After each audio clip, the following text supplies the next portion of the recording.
नमस्कार, जय जगन्नाथ, सुप्रभात।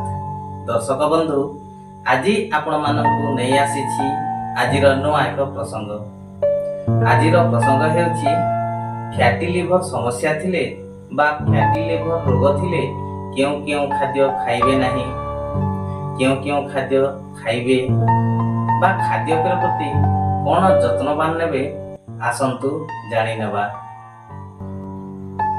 दर्शक बंधु, एही फैटी लिवर समस्या रे बा फैटी लिवर रोगी को एमिति कोनोसी पनीपरिबा नाही जे पनीपरिबा को की निषिद्ध करा जाय थाए, तथापि आलू को एही फैटी लिवर समस्या थिबा रोगी मान को कम खाइबा को दियंतु अथवा आदौ खाइबा को दियंतु नाही। एवं सतेज पनीपरिबा जहा की ताजा और ग्रीन वेजिटेबल्स गुडी को खाइबा को दियंतु, जेमिति की फूलकोबी, ब्राकोली, बंधाकोबी, गाजर, लाउ, कखारु, जह्नी, पोटल, भेंडी, टमाटो, कांकड़ एमिति सतेज एवं ताजा पनीपरिबा गुड़िक खाद्य रे शामिल करंतु। दर्शक बंधु, एतद व्यतीत सबुज साग मध्यरे पालंग साग, मेथी साग एवं सजना साग को चयन करंतु, कारण प्रथमे हेउछि मेथी साग। एहा शरीर रे खराब कोलेस्ट्रॉल को नियंत्रण करिथाए एवं लिवर रे चर्बी जमीबा को दिए नाही। नेक्स्ट हेउछि सजना साग। एथिरे थिबा एंटीऑक्सीडेंट गुण ओजन ह्रास करिबा सह लिवर रो चर्बी कमाइबारे सहाय्य करे।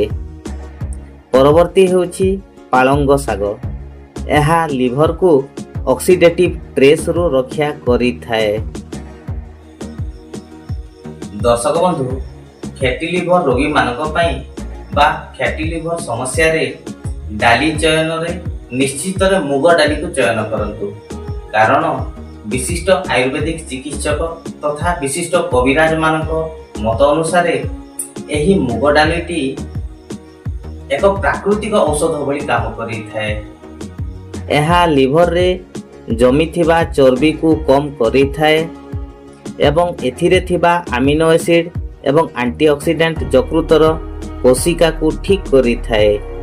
एहा छडा शरीर रे जमा होइथिबा अदरकारी कोलेस्ट्रॉल को बाहर करिबा को सहायक होई थाए। दर्शक बंधु, तेल मध्यरे बा खाइबा तेल मध्यरे एही फैटी लिवर रोगी मानक पई ऑलिव ऑयल किंबा सोरिष तेल विशेष उपयोगी। बेसी परिमाण रे तेल खाइबा फैटी लिवर स्वास्थ्य पई हानिकारक। खाद्य रे तेल अंश कम रहिबा भल, तथापि रंधारे केवल सोरिष तेल किंबा ऑलिव ऑयल व्यवहार करंतु। रिफाइंड तेल, वनस्पति घी एवं पामोलिन तेल ठारू दूरेई रुहंतु। दर्शक बंधु, आसंतु जानि नेबा एही फैटी लिवर समस्या रे बा फैटी लिवर रोगी मानकु केउ खाद्य खाइबे नाही बा केउ खाद्य खाइबा अनुचित। दर्शक बंधु, एही फैटी लिवर रोगी मानक पई तेल रे छणा होइथिबा खाद्य बा तेलिया खाद्य, चर्बी युक्त खाद्य खाइबा को दियंतु नाही। परवर्ती होछि अत्याधिक मीठा जनित खाद्य। अत्याधिक मीठा जनित खाद्य खाइबा को दियंतु नाही। मीठा, केक, बिस्कुट एमिति मीठा जनित खाद्य खाइबा को दियंतु नाही।